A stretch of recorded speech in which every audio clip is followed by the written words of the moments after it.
Traffic, and I'll send it back to you. All right, thanks, Kayla. A few minutes ago, we talked about how hard it is for some families to keep up with their energy bills. Now, energy costs are just as much a concern for businesses in our state. That's why Governor Malloy is pushing for a new comprehensive energy strategy for Connecticut. He joins us here in our studio this morning to talk about it. Good morning, Governor. Good to see you bright and early. Yeah, it's great to be with you. All right, first and foremost, tell us about your plan, how it's going to impact both the average resident and Connecticut businesses. Well, the plan's about 200 pages long, so there's a lot of stuff in there. I don't know if we have time for that. I don't think so, but a big part of it is to go to cleaner, cheaper, and more reliable energy sources, particularly backing up the electric grid, and to allow people who want to opt for gas, natural gas, to heat their homes or cook with, or to run their hot water heaters, to have that option. In fact, what we're talking about is moving upwards of 250 to 300,000 new customers to natural gas. Natural gas right now is about a third of the price of oil. Now that's hit a historic low. Some years it's been more expensive. It is efficient, perhaps the most efficient of the fuels that we have available for home heating outside of solar.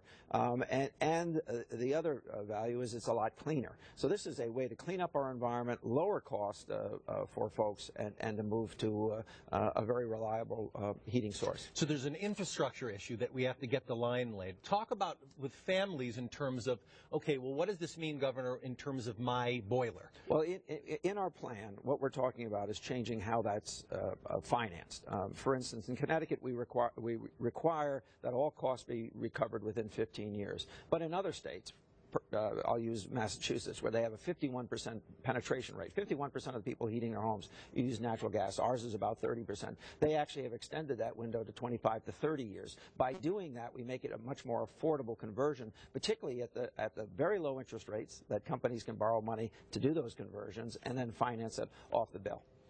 All right, we're obviously going to hear a lot more about this in the coming weeks and months, especially when the session starts in Hartford. Let's talk a little bit about the campaign season, because we're getting down to the nitty-gritty now. The tone in the campaign, I would say particularly in Connecticut in the Senate race, has been a little bit harsh. What's your take on this? You went through this 2 years ago in the race for governor. Is this just kind of the status quo at this point? Yeah, I think, unfortunately, it is. Both camps think it's working for them.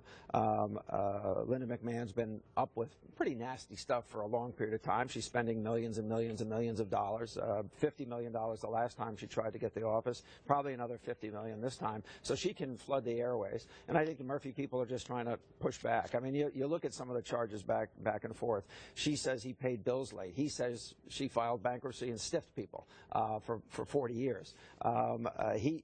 She says he voted to cut Medicare. Well, the reality is what he voted for was to save money and not change the benefits, and to make health care universally available. So this is going to be nasty back and forth. Got a few more weeks of it. Quickly before we let you go, there's a new Rolling Stone article that came out. You worked hard to get the medical marijuana passed in the state legislature. How do you feel about being recognized by a magazine like this on this front? Hey, at the age of 57, to have your name mentioned in Rolling Stone is pretty amazing. But I want to be very clear.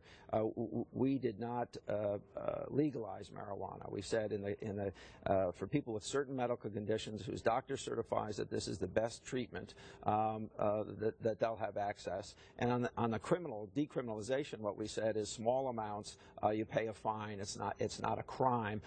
It can rise to a crime if you're a dealer, if it's a large amount, if you're growing, and all of that sort of stuff. Quite frankly, the decriminalization was based on the fact that it was having a disproportionate effect on black, Hispanic, and urban youth, as opposed to non-black, Hispanic, or urban youth. And on the medical side, it's a proven better treatment in some cases. All right, Governor Dannel Malloy, thanks so much for coming in with us this morning. Hope to see you again soon. Great, thanks. All right, Carrie Lee, back to you. All right, Brad, thanks so much. Thanks to the governor. New this morning, there is